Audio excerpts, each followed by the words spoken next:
रुक करते हैं अगली खबर का। आयुष्मान भारत योजना ਨੂੰ ਪੰਜਾਬ ਦੇ ਵਿੱਚ ਲਾਗੂ ਕੀਤੇ ਜਾਣ ਦੌਰਾਨ ਕਈ ਵਾਰ ਬੇਨੇਮੀਆਂ ਸਾਹਮਣੇ ਆ ਚੁੱਕੀਆਂ ਨੇ। ਇਸ ਯੋਜਨਾ 'ਚ ਨਿੱਜੀ ਹਸਪਤਾਲਾਂ ਵੱਲੋਂ ਕੀਤੇ ਜਾਂਦੇ ਘੁਟਾਲਿਆਂ ਬਾਰੇ ਪੀਟੀਸੀ ਨਿਊਜ਼ ਨੇ ਖੁਲਾਸਾ ਵੀ ਕੀਤਾ ਸੀ ਤੇ ਹੁਣ ਇਸ ਯੋਜਨਾ ਦੇ ਤਹਿਤ ਲੋਕਾਂ ਨੂੰ ਇਲਾਜ ਨਹੀਂ ਮਿਲ ਰਿਹਾ ਕਿਉਂਕਿ ਸਰਕਾਰ ਜਾਂ ਫਿਰ ਇੰਸ਼ੋਰੈਂਸ ਕੰਪਨੀ ਨੇ ਹਸਪਤਾਲਾਂ ਨੂੰ ਪਿਛਲਾ ਬਕਾਇਆ ਨਹੀਂ ਦਿੱਤਾ। पीटीसी न्यूज़ के शो विचार तकरार के जब इस मुद्दे पर चर्चा हुई तो कुछ अजिहियां गल्लां सामने आईयां जिन्होंने कई सवालों को जन्म दिता है। की ने यह सवाल विखाने तुहानूं एक रिपोर्ट के राही।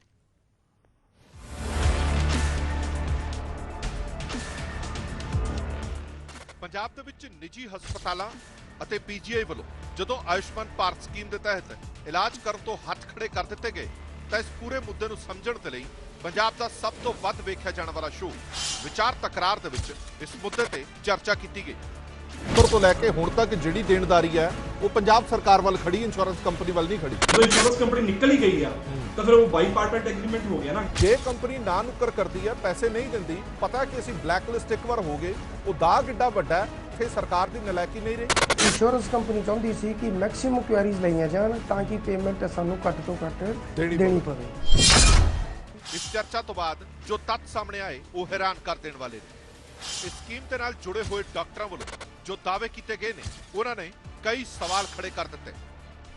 सवाल पंजाब सरकार की कारगुजारी ते, सवाल सरकार के सेहत ढांचे नूं लैके कीते जांदे दावियां ते सवाल इस ते कि आखिर गरीबां नूं मिलण वाली मुफ्त इलाज की सुविधा हुण किवें जारी रहेगी। ते इन्हां सारे सवालों के दायरे दे विच सिर्फ मौजूदा सरकार नहीं सगों पिछली कांग्रेस की सरकार भी आउंदी है। इसकी वजह जानने के लिए इस पूरे तंत्र को समझना जरूरी है जो इस स्कीम को चलाउंदा। इस तिकोणे तंत्र का एक सिरा सरकार है, दूजा सिरा इलाज करने वाले हस्पताल और तीजा सिरा वो इंश्योरेंस कंपनियां जो सरकार तो मिलने वाले प्रीमियम दे नाल हस्पतालों को इलाज का खर्च अदा करदियां ने। पर इस मामले दे विच पीजीआई का दावा है कि उन्होंने पंजाब सरकार वालों कुल 16 करोड़ रुपए की अदायगी की जानी सी जो कि 21 दिसंबर 2021 तो बकाया पर वो पैसा जारी नहीं किया गया। इस तो इलावा प्राइवेट और सरकारी हस्पतालों के तकरीबन 300 करोड़ रुपया भी बकाया खड़िया जिस करके निजी हस्पताल इलाज तो पहला ही हाथ पिछे खिंच चुके ने जबकि सरकारी हस्पतालों के हालात भी बहुत माड़े बने हुए ने क्योंकि पिछले 5 महीनों तो उन्होंने भी एक पैसा तक नहीं मिला। इत्थे भी दसना जरूरी है कि यह पैसा इंश्योरेंस कंपनी वालों दिता जाना सी जो कि ना ही कंपनी ने दिता ते ना ही सरकार ने। गवर्नमेंट दे राही जो टेंडर कटे जाते हैं तो एक आ होंदा इस तरीके का होंदा है कि टेंडर घट तो घट फ्लोट होवे, घट तो घट रेट से टेंडर निकले ते वो ਜਿਹੜੀਆਂ इंश्योरेंस कंपनीज ਹੈਗੀਆਂ ਉਹ टेंडर घट तो घट कोट करके एक बारी टेंडर ਤਾਂ ਲੈ ਲੈਂਦੀਆਂ ਨੇ ਪਰ ਅਲਟੀਮੇਟਲੀ ਉਹ टेंडर ਤੇ ਕੰਮ ਕਰਨਾ ਫੀਜ਼ੀਬਲ ਨਹੀਂ ਹੁੰਦਾ। ਤਾਂ ਉਹ ਜਿਹੜੀਆਂ ਕੰਪਨੀਜ਼ ਹੈਗੀਆਂ ਉਹ ਇੱਕ ਜਾਂ ਦੋ ਜਾਂ ਤਿੰਨ ਜਾਂ ਅਲੱਗ-ਅਲੱਗ ਤਰੀਕੇ ਦੇ ਉਹ ਇਸ ਤਰੀਕੇ ਦੇ ਬਹਾਨੇ ਬਣਾਉਂਦੀਆਂ ਤਾਂ ਕਿ ਉਹਨਾਂ ਨੂੰ ਜਾਂ ਤਾਂ हॉस्पिटल्स ਨੂੰ ਤੰਗ ਕਰਦੀਆਂ ਸਰਕਾਰ ਚਾਹੇ ਤਾਂ ਉਹਨਾਂ ਤੋਂ ਪੇਮੈਂਟ ਦਿਵਾ ਸਕਦੀ ਹੈ। ਹੁਣ ਜੇ ਇੰਸ਼ੋਰੈਂਸ ਕੰਪਨੀਆਂ ਨੇ ਆਲਰੇਡੀ ਘੱਟ ਪੈਸਿਆਂ ਤੇ ਉਹ ਘੱਟ ਪ੍ਰੀਮੀਅਮ ਤੇ ਉਹਨਾਂ ਨੇ ਲੈ ਰੱਖੇ ਹੈਗੇ ਉਹਨਾਂ ਵਾਸਤੇ ਫੀਜ਼ੀਬਲ ਨਹੀਂ, ਐਸੇ ਵਾਸਤੇ ਉਹ ਬਹਾਨੇ ਬਣਾ ਕੇ ਭੱਜਣ। ਇੱਥੇ ਸਵਾਲ ਇਹ ਉੱਠਦਾ ਕਿ ਆਖਰ ਜਦੋਂ ਪੈਸਾ ਇੰਸ਼ੋਰੈਂਸ ਕੰਪਨੀ ਵੱਲੋਂ ਦਿੱਤਾ ਜਾਣਾ ਸੀ ਤਾਂ ਕਿਉਂ ਪੀਜੀਆਈ ਚੰਡੀਗੜ੍ਹ ਪੰਜਾਬ ਸਰਕਾਰ ਤੋਂ ਇਸ ਪੈਸੇ ਦੀ ਮੰਗ ਕਰ ਰਿਹਾ ਤਾਂ ਇਸ ਦਾ ਜਵਾਬ ਵੀ ਸੁਣ ਲਓ।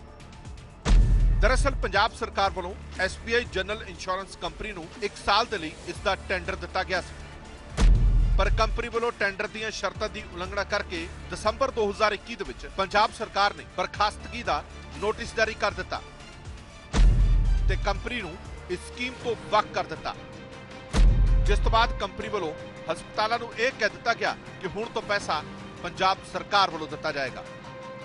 हर साल 20 अगस्त को रिन्यू होंदा 20 अगस्त तो लैके नैक्सट 19 अगस्त तक नवी इंश्योरेंस कंपनी ਨੂੰ ਟੈਂਡਰ ਰਿਨਿਊ ਹੁੰਦਾ ਜੀ। ਇਸ ਸਾਲ ਇਹ tender SBI general insurance company ਨੂੰ ਮਿਲਿਆ ਸੀ ਜੀ।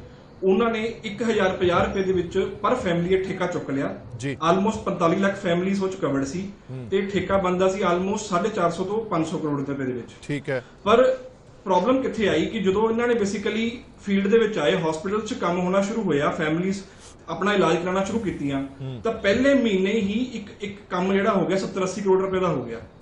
ਤੇ ਜਦੋਂ ਇਹਨਾਂ ਨੂੰ ਲੱਗਿਆ ਕਿ 12 ਮਹੀਨਿਆਂ ਦੇ ਵਿੱਚ ਕੰਮ ਆਲਮੋਸਟ 960 ਕਰੋੜ ਰੁਪਏ ਦਾ ਹੋ ਜਾਊਗਾ, ਪਰ ਪ੍ਰੀਮੀਅਮ ਸਾਨੂੰ ਸਿਰਫ 450 ਕਰੋੜ ਰੁਪਏ ਮਿਲਣਾ, ਅਸੀਂ ਤਾਂ ਘਾਟੇ 'ਚ ਜਾ ਰਹੇ ਹਾਂ। ਤਾਂ ਇਹਨਾਂ ਨੇ ਹਸਪੀਟਲਸ ਨੂੰ, ਜਿਵੇਂ ਡਾਕਟਰ ਰਵੀ ਬਾਂਸਲ ਨੇ ਦਿੱਤਾ, ਪਰੇਸ਼ਾਨ ਕਰਨਾ ਸ਼ੁਰੂ ਕਰਤਾ। ਸਾਫੂ ਦੇ ਥਰੂ ਇਹਨਾਂ ਨੇ ਹਸਪੀਟਲ ਸਸਪੈਂਡ ਕਰਾਤੇ। ਜਦੋਂ ਇਹਨਾਂ ਨੇ ਬਿਲਕੁਲ ਹੀ ਕੰਮ ਪੈਸੇ ਦੇਣੇ ਬੰਦ ਕਰਤੇ ਤਾਂ ਗਵਰਨਮੈਂਟ ਨੇ 28 ਦਸੰਬਰ ਨੂੰ ਇਹਨਾਂ ਨੂੰ ਟਰਮੀਨੇਸ਼ਨ ਦਾ ਨੋਟਿਸ ਦਿੱਤਾ। 28 ਦਸੰਬਰ ਨੂੰ ਇਹਨੇ ਨੋਟਿਸ ਦਿੱਤਾ ਤੇ 23 ਜਨਵਰੀ ਨੂੰ ਹਸਪੀਟਲਸ ਨੂੰ ਮੇਲ ਕਰਕੇ ਕਹਿੰਦੇ ਆ ਇਸ ਮਹੀਨੇ ਦੇ ਪੈਸੇ ਜਿਹੜੇ ਹੈਗੇ ਆ ਉਹ SBI ਨਹੀਂ ਦਊਗੀ, ਇਹ ਗਵਰਨਮੈਂਟ ਦਊ। ਪਿਛਲੀ ਕਾਂਗਰਸ ਸਰਕਾਰ ਦੇ ਵਿੱਚ ਉਸ ਵੇਲੇ ਤੇ ਸਿਹਤ ਮੰਤਰੀ OP ਸੋਨੀ ਵੱਲੋਂ ਇੰਸ਼ੋਰੈਂਸ ਕੰਪਨੀ ਤੇ ਸਖਤ ਐਕਸ਼ਨ ਲੈਣ ਦੇ ਹੁਕਮ ਵੀ ਦਿੱਤੇ ਗਏ ਸਨ। ਉਸ ਦੇ ਬਾਵਜੂਦ ਨਾ ਹੀ ਉਸ ਵੇਲੇ ਤੇ ਨਾ ਹੀ ਉਸ ਦੇ ਬਾਅਦ ਕੰਪਨੀ ਤੇ ਕਿਸੇ ਵੀ ਤਰ੍ਹਾਂ ਦੀ ਕੋਈ ਕਾਰਵਾਈ ਕੀਤੀ ਗਈ। ਇੱਥੋਂ ਤੱਕ ਕਿ ਕੰਪਨੀ ਨੂੰ ਬਲੈਕ ਲਿਸਟ ਤੱਕ ਨਹੀਂ ਕੀਤਾ ਗਿਆ, ਜਿਸ ਤੋਂ ਬਾਅਦ ਸਵਾਲ ਇਹ ਵੀ ਉੱਠਦੇ ਨੇ ਕਿ ਕੀ ਇੰਸ਼ੋਰੈਂਸ ਕੰਪਨੀ ਨਾਲ ਕਿਸੇ ਮਿਲੀ ਭੁਗਤ ਜਾਂ ਫਿਰ ਅਫਸਰਾਂ ਦੀ ਨਲਾਇਕੀ ਕਰਕੇ ਕਾਰਵਾਈ ਨਹੀਂ ਕੀਤੀ ਗਈ? ਕੀ ਇਸ ਦੇ ਪਿੱਛੇ ਕੋਈ ਵੱਡਾ ਸਕੈਮ ਹੈ ਜੋ ਕੰਪਨੀ ਨੂੰ ਬਲੈਕ ਲਿਸਟ ਨਾ ਕਰਦੇ ਹੋਏ ਇੰਜ ਹੀ ਜਾਣ ਦਿੱਤਾ ਗਿਆ? ਜਦੋਂ ਇੰਸ਼ੋਰੈਂਸ ਕੰਪਨੀ ਚਲੀ ਗਈ ਤਾਂ ਸਰਕਾਰ ਨੂੰ ਚਾਹੀਦਾ ਸੀ, ਜਦੋਂ 29 ਦਸੰਬਰ ਨੂੰ ਨੋਟਿਸ ਦਿੱਤਾ ਹੈ ਆਲਰੇਡੀ, ਤਾਂ ਸਰਕਾਰ ਇਹਨੂੰ ਜੇ ਬਲੈਕ ਲਿਸਟ ਕਰਦੀ ਜਾਂ ਇਹਨਾਂ ਨੂੰ ਕੋਈ ਨੋਟਿਸ ਦਿੰਦੀ ਤਾਂ ਆਪਣੇ ਆਪ SBI ਦਿੰਦੀ। SBI ਵਾਸਤੇ 250-300 ਕਰੋੜ ਰੁਪਏ ਕੀ ਖਾਸ ਗੱਲ ਹੈ ਇਹਦੇ ਵਿੱਚ?